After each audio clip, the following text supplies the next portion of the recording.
क्या आपने कभी सोचा कि आपकी मैरिज एनिवर्सरी डेट भी कुछ कहती है? My self Sudha Babbar, master numerologist and graphologist. आज वो प्यार भरी बात करेंगे जो कहीं राज खोलेगी आपकी खुद की मैरिज एनिवर्सरी डेट से। नीचे कमेंट सेक्शन में जाके पहले तो डेट ज़रूर बताइए। अपनी डेट को एक पेपर पे लिख लीजिए, उसमें डेट, मंथ, सेंचुरी और ईयर लिखेगा। फिर आप उसका टोटल कीजिए, जो भी डबल नंबर आए तो उसको फिर से सिंगल पे लेके आइए और मैं आपसे शेयर करूंगी कि वो नंबर आपसे क्या कहता है। अगर आपकी मैरिज की डेट का टोटल आता है नंबर 1, सो कहीं थोड़ा सा मान सम्मान को लेके क्लैशेस भी रह सकते हैं, कहीं ईगो प्रॉब्लम रह सकती है। तो अगर आप एक दूसरे को रिस्पेक्टिव फॉर्म में लेके चलते हो लाइफ में, तो वो क्लैशेस भी दूर हो सकते हैं और एक प्यारा सा रिश्ता जो कहीं ईगो की वजह से अटक रहा है उसको हटाने की कोशिश करें, क्योंकि ये चीज़ें हमें गाइड करती हैं, नेविगेट करती हैं और हम अपनी चीज़ों को कैसे पॉजिटिव मैनर में कन्वर्ट कर सकते हैं वो हमें दिखाती है। अगर बात करूं नंबर 2 की, तो नंबर 2 कहीं आपको बहुत इमोशनल सेटबैक से रोकता है, आपको इमोशनली एक्सपेक्टेशन बहुत ज़्यादा देता है। कहीं आप समझेंगे कि आपका मन करता है कहीं मैंने गलती तो नहीं की शादी करके, और कभी आपको लगता है yes this is my best decision of the life. तो कहते हैं ना, शादी के वो लड्डू जो खाए वो भी पछता है और जो ना खाए वो भी पछता है। सो वो है आपके साथ कहानी नंबर 2 की। अगर मैं बात करूं नंबर 3 की, पहले तो मैं ये उम्मीद करती हूँ कि आपकी मैरिड लाइफ बहुत खुशहाल होगी, कहीं प्रेम भरी मस्ती भरी होगी, लेकिन फिर भी अगर आपको लगता है कि कहीं कुछ कन्फ्यूजन्स हैं या हो सकता है किसी भी रीज़न से, भगवान ना करे, आप डाइवोर्स लेना चाहते हो, कोरे कागज़ पे 100% लिख के दे सकती हूँ, आपका डाइवोर्स कभी नहीं होगा, आप सेपरेट कभी नहीं होगे। इस चीज़ को ऑब्जर्व करते हुए, माइंड करते हुए, हो सकता है आपने 100 बार कोशिश भी करी हो लेकिन कभी भी आपको डाइवोर्स नहीं मिलेगा। सो अपनी लाइफ में एक अलाइनमेंट लाइए, इस चीज़ को एक्सेप्ट करते हुए कि ईश्वर ने आपको एक जोड़े में मिलाया है भोलेनाथ और पार्वती की तरह, उसको अलाइन कीजिए और जो भी हो रही रुकावटें हैं उसको दूर करने की कोशिश कीजिए। अगर आपकी मैरिज डेट का टोटल आता है number 4, you are full of responsibilities. पहले ही दिन से आपको लग रहा था कि कुछ कन्फ्यूजन ज़्यादा हैं, उन कन्फ्यूजन्स को सॉर्ट करने की कोशिश करें, एक मैच्योर इंसान की तरह अपने परिवार को स्ट्रेंथ दें और जो भी आपको रिस्पॉन्सिबिलिटीज़ मिली हैं आप उसको बखूबे निभाते भी हैं और निभाने की कोशिश भी करते हैं, वेदर यू आर मेल और वेदर यू आर फीमेल। सो अपने स्पाउस को एक सपोर्ट दीजिए और आप देखिए प्यारा सा रिश्ता आपकी लाइफ में और हैप्पीनेस को ऐड कर देगा। अगर टोटल आता है number 5 which is full of romance and happiness, तो आपकी लाइफ में आपके लाइफ पार्टनर हमेशा आपको सपोर्ट करेंगे, आपको हेल्प करेंगे और आपकी मैरिड लाइफ का सफ़र एक ऐसा सुहाना सफ़र होगा जिसमें आपने एक ने कही और दूसरे ने मानी, जिससे कि आपकी लाइफ में एक हैप्पीनेस हमेशा रहे।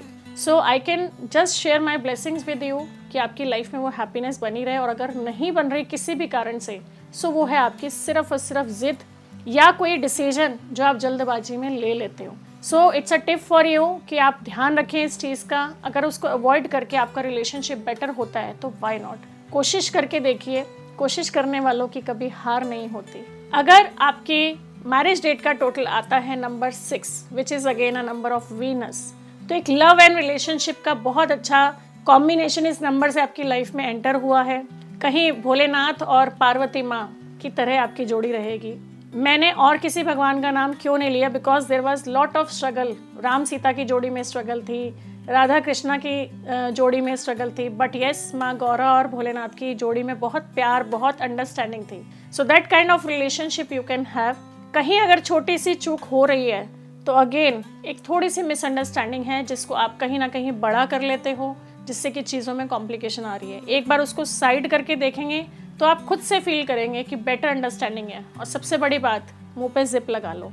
कई बारी ओवर बोलने पे भी चीज़ें आपकी ख़राब हो जाती हैं, तो कई बारी चुप करके अगर आपकी वो चीज़ें सॉर्ट होती हैं माय डियर फ्रेंड, तो ज़रूर करें। इसके साथ साथ मैं सभी व्यूअर्स को बोलूँगी कि आप अपनी मैरिज डेट नीचे कमेंट सेक्शन में जाके ज़रूर बोलें, लास्ट तक बने रहना, जिससे कि मैं आपको एक मैजिकल टिप भी शेयर करके दूँ। अगर आपकी मैरिज डेट का टोटल आता है नंबर 7, तो आपकी लाइफ थोड़ी सी स्पिरिचुअल ज़्यादा होगी और कहीं अगर बात करूँ तो थोड़ी पीसफुल भी होगी। शांत रह के आप चीज़ों को सॉल्व करने की कोशिश करते हो और कहीं भगवान को सरेंडर करके आप अपनी लाइफ में कहीं हैप्पीनेस को और अंडरस्टैंडिंग को डेवलप करते हो। सो इस चीज़ को कहीं पॉजिटिव वे में लेना, लेकिन बोझ समझ के अपनी लाइफ को अगर आप लोगे तो कहीं परेशान भी होगे। एक एक्सपेक्टेशन वर्ड होता है ना, आप उसको साइड कर दीजिए, because when you expect something from your life partner, तो आपकी चीज़ें वहीं पे खराब हो जाती है। एक भोले भाव अगर आप सोचते हो कि हाँ लाइफ पार्टनर है और मैंने जो किया उसने ठीक किया, तो आपकी एक्सपेक्टेशन वहाँ ख़त्म हो जाती है। So mind my words, do it with trust. एक छोटी सी चीज़, छोटा सा बदलाव आपकी लाइफ में ज़रूर आएगा। बात करूँगी नंबर 8 की। नंबर 8 जो कहीं आपकी लाइफ में थोड़ा सा डिलेज लेके आता है। शुरुआत में आपको बहुत चैलेंजेस आए होंगे, लेकिन एक पौधे को भी अगर हम उठा के कहीं दूसरी जगह लगाते हैं तो आप सोचो उसमें भी थोड़ा सा टाइम तो लगता है। सो शादी के 5 साल एक ऐसा टाइम पीरियड होता है जहां आपको बहुत एक्स्ट्रा स्ट्रगल, बहुत एक्स्ट्रा एफर्ट, बहुत एक्स्ट्रा अंडरस्टैंडिंग को डेवलप करना पड़ता है, लेकिन उसके बाद आपको चीज़ें सॉर्ट होती दिखती हैं और बेटर अंडरस्टैंडिंग आप डेवलप कर सकते हो। थोड़ा सा अगर मैं बोलूँगी इगोइस्टिक नेचर है तो उसको साइड करके देखिए, और ईगो को जब आप साइड कर देंगे ना तो ईगो का ई साइड हो जाएगा and your life will be go. So कहीं अगर चैलेंजेस आ रहे हैं बार बार किसी को चीज़ को लेके, सो माइंड माई वर्ड्स, एक छोटा सा बदलाव आप खुद ला सकते हो। You can not change any one, you can change your self only. बात करूंगी नंबर 9 की। इनकी लाइफ थोड़ी सी ऐसी लाइफ होती है जिसमें ये सिर्फ सरेंडर रहते हैं, सिर्फ सेक्रीफाइस करते हैं और दूसरों के लिए सोचते हैं, स्पेशली टुवर्ड्स योर फैमिली। तो आप कहीं भी जाते हो, कोई भी एफर्ट करते हो, आपको लगता है कि यस मेरी लाइफ सिर्फ मेरी फैमिली की है। सो यहाँ 9 नंबर वाले बहुत ज़्यादा यूँ कह सकते हो कि full of energy, full of passion and full of spirituality होते हैं। सो यहाँ एक छोटी सी एडवाइस है कि आपको अपनी लाइफ में लगता है कि अगर और बेटर रिलेशनशिप होने चाहिए तो आप स्पिरिचुअल तो हैं, लेकिन उसके साथ साथ आपके पास एक जिम्मेवारी है and that is your married life with your spouse. So भगवान की भक्ति एक तरफ और गृहस्थ एक तरफ, तो आपको गृहस्थ में रह के अपनी भक्ति करनी है। That is my only advice. आप इसको करके देखिएगा and you will feel the miraculous change in your life, just because कि आपकी माइंडसेट से ही आपकी चीज़ें ठीक होनी शुरू हो जाएंगी। सो माय डियर फ्रेंड, मैं ये ज़रूर बोलूँगी, जैसे मैंने प्रॉमिस किया कि एक मैजिकल रेमेडी मुझे देनी है, वो मैजिकल रेमेडी सबसे बड़ी आपकी खुद की चीज़ें हैं।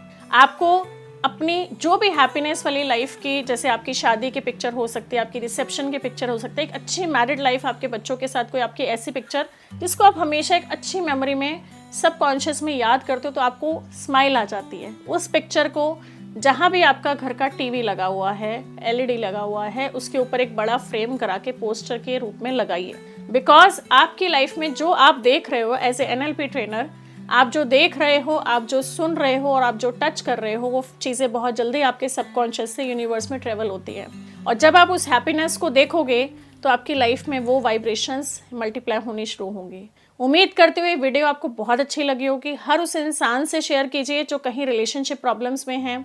एक छोटी सी मुंह पे जिप लगा के अगर चीज़ें सॉर्ट होती हैं, आप चाहे किसी भी नंबर से रूल करते हैं, सो ज़रूर कीजिए। आज के टाइम में मेजरली मेरे पास जो क्वेश्चंस आते हैं वो रिलेशनशिप इश्यूज़ के होते हैं, रिलेशनशिप काउंसलिंग्स लोग लेते हैं। So if you feel like any connection with me, I can help you out, so I am there to help you. नीचे दिए गए नंबर पर व्हाट्सएप कीजिए, रिलेशनशिप काउंसलिंग बुक करिए and feel the change in your life. My blessings are always with you. Blessings always.